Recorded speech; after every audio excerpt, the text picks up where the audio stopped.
नमस्कार. आपले खूप खूप मनापासून स्वागत. आजचा दिवस तुम्हा सर्वांना आनंदित जावो. दिव्यांची आणि त्याचबरोबरीने आनंदाची उधळण करणारा हा सण राज्यासह देश-विदेशात साजरा केला जातो. दिवाळीमध्ये लक्ष्मीची पूजा करून आपल्यावर तिचा कृपा आशीर्वाद राहावा यासाठी मनोकामना केली जाते. घर असो किंवा कार्यालय असो, दिवाळीमध्ये लक्ष्मीची पूजा करून आपल्यावर तिचा कृपा आशीर्वाद राहावा यासाठी मनोकामना केली जाते. तर यावर्षीचा म्हणजे 2024 यावर्षी तर यंदा शुक्रवारी 1 नोव्हेंबर 2024 या रोजी लक्ष्मीपूजन साजरी केली जाणार आहे. लक्ष्मीपूजन हा दिवस वर्षातून सगळ्यात महत्त्वाचा दिवस असतो. तर या दिवशी आपल्याला काही कामं करायची आहेत, महिलांनी असो किंवा पुरुषांनी असो, तर आपल्याला ह्या दिवसभरात काय काय कामं करायची आहे, त्यासोबतच काय या दिवशी काय करू नये, तसेच महिलांनी एक चूक करू नका, ती कोणती ते आज आपण बघणार आहोत. तर व्हिडिओ शेवटपर्यंत नक्कीच बघा. सर्वात महत्त्वाचं म्हणजे या दिवशी आपल्याला लवकर उठायचं आहे. लक्ष्मीपूजनच्या दिवशी लक्ष्मी मातेचं स्वागत करण्यासाठी लवकर उठून आपला जो घराचा मुख्य दरवाजा असतो त्या ठिकाणी आपल्याला मुख्य दरवाजाच्या इथे आपला जो उंबरठा असतो त्यावर आपल्याला सकाळी लवकर उठून पाणी शिंपडायचं आहे. असं केल्यामुळे आपल्या घरातील शुद्धीकरण होते आणि आपल्या घरात जी नकारात्मकता असते ती निघून जाते आणि माता लक्ष्मीचं आगमन होतं आणि जी अलक्ष्मी असते ती आपल्या घरातून बाहेर निघते. तर सगळ्यात आधी आपल्याला उठल्याबरोबर लक्ष्मीपूजनच्या दिवशी सर्वात आधी हे काम करायचं आहे. त्यानंतर आपल्याला स्नान करायचं आहे. स्नान करताना या दिवशी उटणं लावून आपल्याला अंघोळ करायची आहे. घरातील सर्व व्यक्तींनी या दिवशी उटणं लावावं. अंघोळ झाल्यानंतर जर आपल्या घराला अंगण असेल तर ते अंगण झाडून त्यावर सडा टाकून आपल्याला रांगोळी काढायची असेल किंवा तुम्ही जर फ्लॅटमध्ये राहत असणार तर त्या ठिकाणी तुम्ही दरवाजाच्या बाहेर जी जागा आहे ती स्वच्छ करून त्या ठिकाणी आपण छोटीशी का होईना सुंदर अशी रांगोळी काढायची आहे. त्यासोबतच आपल्या घराचा मुख्य दरवाजाचा जो उंबरठा आहे तो स्वच्छ करायचा आहे आणि त्यावर आपल्याला हळदीचं लेपनसुद्धा करायचं आहे. हळदीचं लेपन झाल्यावर उंबरठ्याची पूजा करायची आहे. उंबरठ्याला हळदी कुंकू लावून अक्षता अर्पण करायचे आहे. एखादं फूल अर्पण करायचं आहे. त्या ठिकाणी आपल्याला उंबरठ्यावर हळदी कुंकूने स्वस्तिक काढायचं आहे. स्वस्तिकमध्ये 4 बिंदू आणि आजूबाजूला 2 उभ्या रेषा काढायच्या आहे. त्यासोबतच मुख्य दरवाजावर सुद्धा आपल्याला हळदी कुंकूने स्वस्तिक काढून आजूबाजूला 2 रेषा ओढायच्या आहे.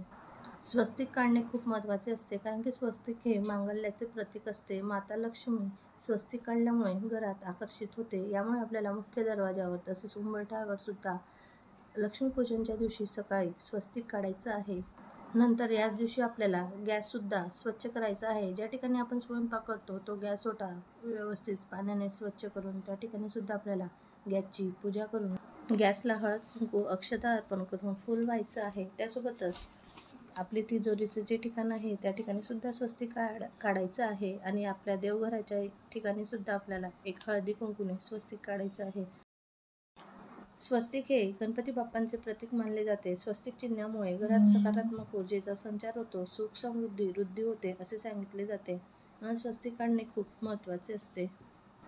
तसेच या दिवशी घरात सकारात्मक ऊर्जा येण्यासाठी गंगाजल, हळद, कापूर एकत्र करून घरातील प्रवेशद्वारावर शिंपडावे. तसेच आपल्याला सकाळी तुळशीची सुद्धा पूजा करून घ्यायची आहे. तुळशीला हळदी कुंकू अक्षता अर्पण करून फूल अर्पण करायचं आहे आणि त्या ठिकाणी आपल्याला शुद्ध तुपाचा असा सकाळीच दिवा लावायचा आहे. त्यासोबतच लक्ष्मीपूजनच्या दिवशी तुम्हाला सकाळी दिवे लावायचे आहेत. उंबरठ्याच्या बाहेर सुद्धा एक दिवा जरूर लावा. लक्ष्मीपूजनच्या दिवशी आपल्याला सकाळी आणि संध्याकाळी 2 टाईम तुळशीजवळ तसेच बाहेर अंगणामध्ये तसेच देवघरात उंबरठ्यावर दिवे लावायचे आहेत. तसेच आपल्याला तुळशीजवळ रांगोळी काढायची आहे. गाईचे पावलं काढायचे आहे. तसेच तुम्ही गोपद्म रांगोळीसुद्धा या दिवशी जरूर काढावी. जर तुमच्या इथे रांगोळी काढायला मोठी जागा असेल तर तुम्ही मोठी रांगोळी काढा. जर कमी जागा असेल तर छोटी काढली तरीच चालेल. पण या दिवशी नक्कीच रांगोळी काढा कारण की रांगोळी काढायला खूप महत्त्व आहे. घराबाहेर जर रांगोळी काढली तर प्रसन्नसुद्धा वाटते आणि देवीसुद्धा आकर्षित होते.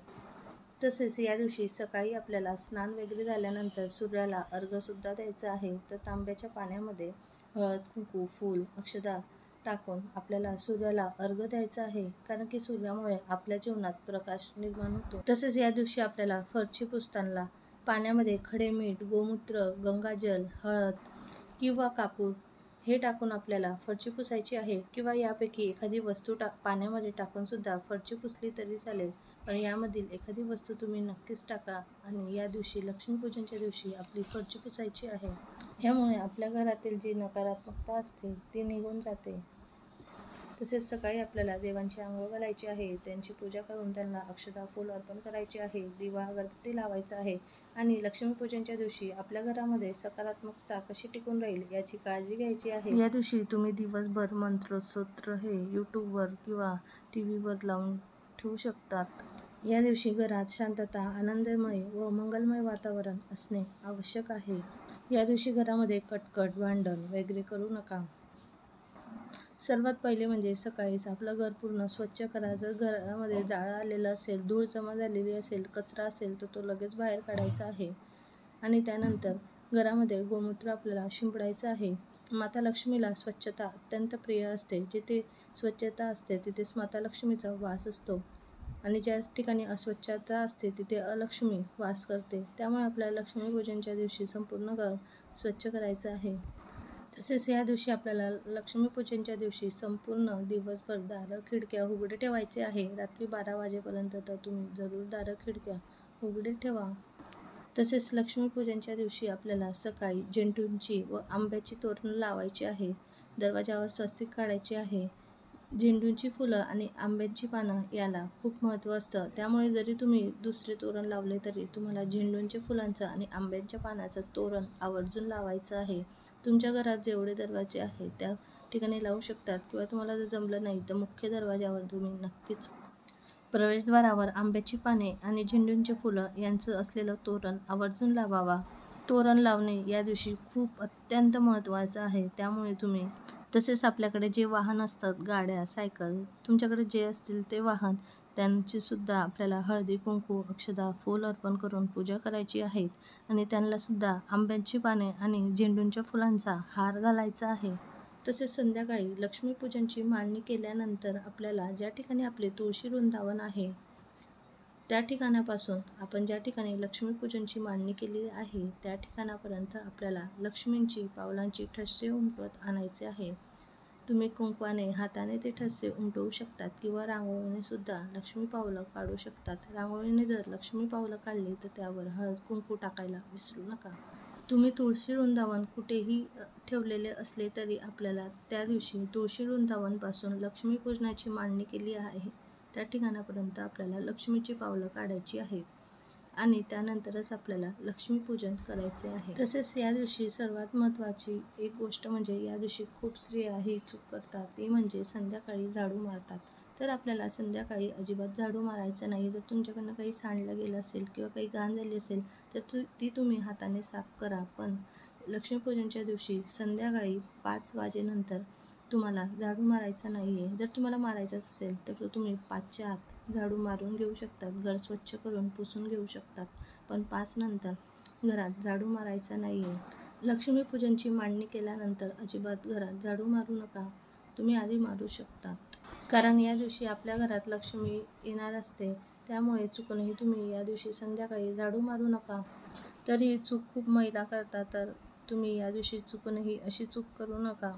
तसेच या दिवशी आपल्या हाताने बनवलेला एखादा नैवेद्य तरी माता लक्ष्मीला नैवेद्य म्हणून दाखवायचा आहे. तुम्ही बाजारातून जरी नैवेद्य आणलेले असले तरी तुमच्या हाताने एखादा नैवेद्य बनवून माता लक्ष्मीला दाखवायचा आहे.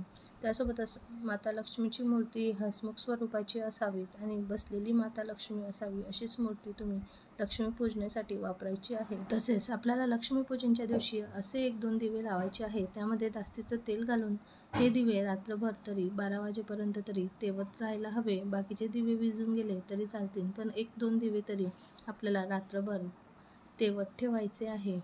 तसंच सायंकाळी लक्ष्मीपूजन करताना घरातील सर्व व्यक्तींनी मिळून लक्ष्मीपूजन करायचं आहे. तसेच जर तुम्ही दिवाळीला नवीन कपडे घेतलेले असेल तर ते घालून आपल्याला लक्ष्मीपूजन करायचं आहे आणि जर नसेल घेतलं तर किमान स्वच्छ कपडे घालूनच आपल्याला लक्ष्मीपूजन करायचे आहे. तर कपडे घालताना शक्यतो काळ्या रंगाचे कपडे वापरू नका. तुम्ही इतर कोणत्याही रंगाचे कपडे घालून घेऊ शकतात, फक्त काळा रंग घालू नका.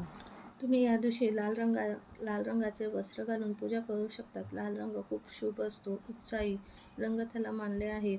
तसेच पूजेमध्ये लाल रंगाला खूप महत्त्व आहे, त्यामुळे लाल रंगाचे कपडे घालून तुम्ही पूजा करू शकता. जर तुम्हाला लाल रंग घालायचाच नसेल तर तुम्ही इतर कोणत्याही केशरी, पिवळा, हिरवा अशा वेगवेगळ्या रंगांचे कपडे घालून पूजा करू शकता. फक्त काळ्या रंगाचे कपडे घालून पूजा करू नका. तसेच लक्ष्मी देवीचे पूजन करताना त्यासोबत श्री गणपतींचे, कुबेर देवाचे, तसेच माता सरस्वती यांचे पूजन देखील करा.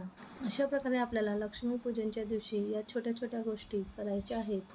तसेच लक्ष्मीपूजनच्या दिवशी रात्री 12 वाजता घरातील जो केर आहे तो कचरा बाहेर काढला जातो. त्यामुळे घरातील जी आमोशेला अलक्ष्मी निसारण म्हणजे रात्री 12 वाजता घरातला केर आपल्याला बाहेर काढायची आहे. घरातील अलक्ष्मी आपल्याला बाहेर काढायची आहे. तसेच आपल्याला लक्ष्मीपूजनच्या दिवशी लक्ष्मीपूजनाच्या मांडणीत मीठसुद्धा ठेवायचे आहे आणि मिठाची सुद्धा आपल्याला या दिवशी पूजा करायची आहे, कारण की आपल्या जीवनामध्ये मिठाला खूप महत्त्व आहे आणि पूर्वीपासून मिठाची पूजा करण्याची सुद्धा प्रथा आहे. त्यामुळे नक्कीच मिठाची तुम्ही लक्ष्मीपूजनामध्ये पूजा करा. अशा प्रकारे आपल्याला लक्ष्मीपूजनच्या दिवशी अशा छोट्या छोट्या गोष्टी जरूर करायच्या आहे. यामुळे माता लक्ष्मीची कृपा आपल्याला प्राप्त होते आणि माता लक्ष्मी आपल्या घरात वास करते. माता लक्ष्मीचा आशीर्वाद आपल्याला हवा असेल तर या गोष्टी तुम्ही लक्ष्मीपूजनच्या दिवशी नक्कीच करा. तसेच लक्ष्मीपूजनच्या दिवशी कोणत्या गोष्टी करू नये तर या दिवशी घराच्या प्रवेशद्वारावर किंवा घराच्या आत कुठलीही घाण राहू देऊ नका. माता लक्ष्मी तुमच्या घरात प्रवेश करणार नाही. तसेच दिवाळीच्या दिवशी कोणीही गरीब किंवा गरजू दारातून रिकाम्या हाताने परत जाऊ नये, याच्याकडे लक्ष द्या. असे केल्याने देवी लक्ष्मी घरात प्रवेश करत नाही. त्यामुळे कोणालाही रिकाम्या हाताने जाऊ देऊ नका. थोडंसं का होईना तुम्ही दान नक्कीच करा. लक्ष्मीपूजनाच्या दिवशी मद्यपान आणि मांसाहार करणे टाळा आणि या दिवशी सात्विक आहार, सात्विक जेवण बनवा आणि तो लक्ष्मीपूजनच्या दिवशी तुम्ही नैवेद्य म्हणून माता लक्ष्मीला दाखवू शकतात. तसेच लक्ष्मीपूजनच्या दिवशी संध्याकाळी अजिबात झाडू मारू नका. तसेच लक्ष्मीपूजनच्या दिवशी कोणाकडनं पैसे उधारीवर घेऊ नका, उसने घेऊ नका किंवा दुसऱ्यांना सुद्धा पैसे हे उसने देऊ नका. तसेच या दिवशी भांडण, तंटे, द्वेष, मत्सर या गोष्टी अजिबात करू नका. व्हिडिओ पाहिल्याबद्दल तुमचे खूप खूप धन्यवाद. तुम्हा सर्वांना दीपावलीच्या खूप खूप शुभेच्छा.